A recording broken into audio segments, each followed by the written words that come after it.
This program is brought to you by Stanford University. I'd like to start with a question, and the question is, what is desire? Now, all of us have intuitions, I think, about the answer. But I'd like to argue today that this is not just a philosophical question. This is a scientific question. And specifically, what I mean is that we can ask questions like, what are the neural substrates that support desire? When does it happen? Under what conditions does it emerge? How does it work? And is it good for anything? Is it good for making decisions, for instance? And is it also important for our well-being? When I think of desire, this is the first image that comes to mind for me. How many people have the same phenomenon? Okay, well, I'll try to explain this. This is a picture that was taken about 50 years ago. And it was taken in the lab of Donald Hebb at McGill by a couple of, a grad student and a postdoc at the time, Jim Olds and Pete Milner. And what they'd done, they'd stuck an electrode down in the brain. They were trying to wake the rat up.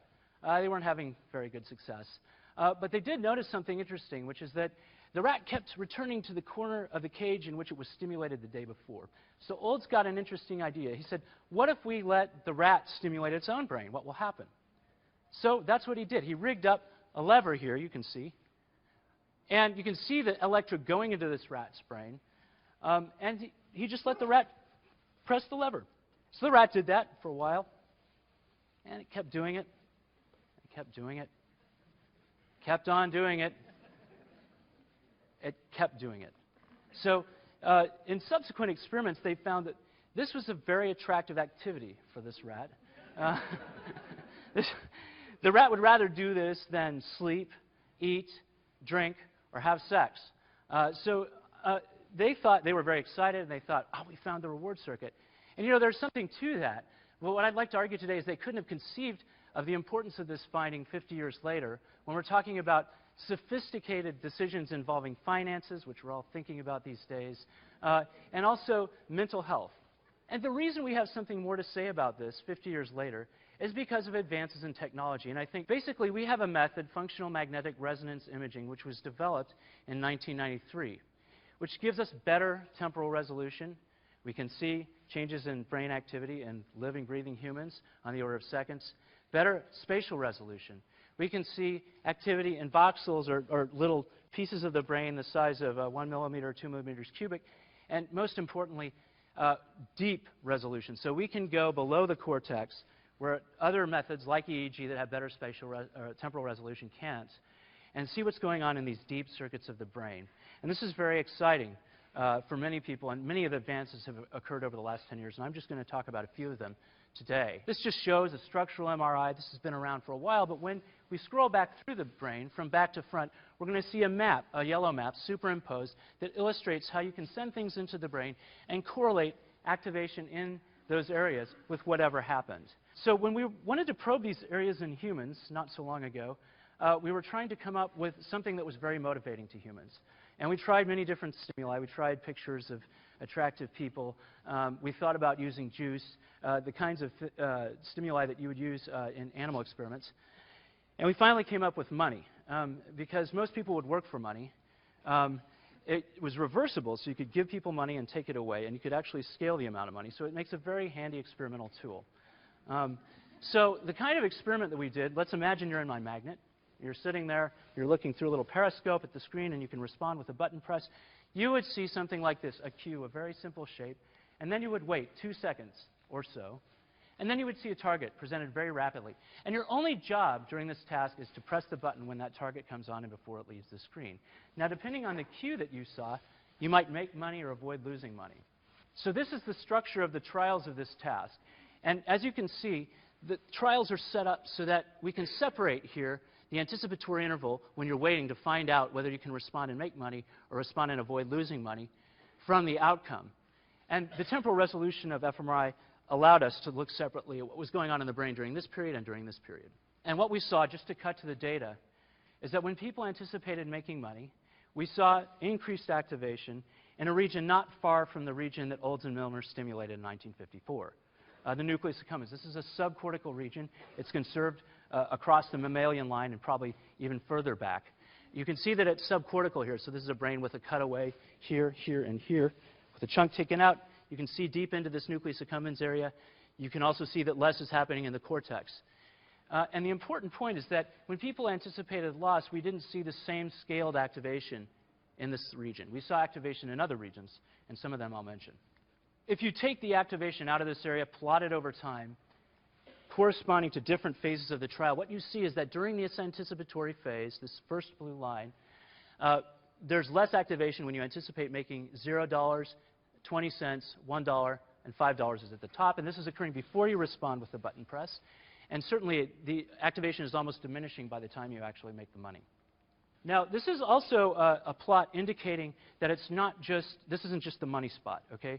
So let's say I'm anticipating making $5, and Brian Wandell's anticipating making $5.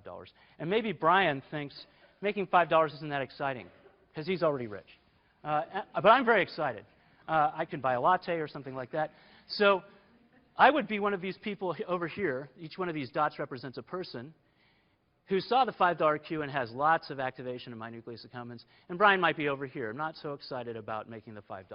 So even controlling for the amount of money that you think you're going to make, we can account for variance of activation in this area depending on how excited you were about making the money. Okay, well, that's all well and good.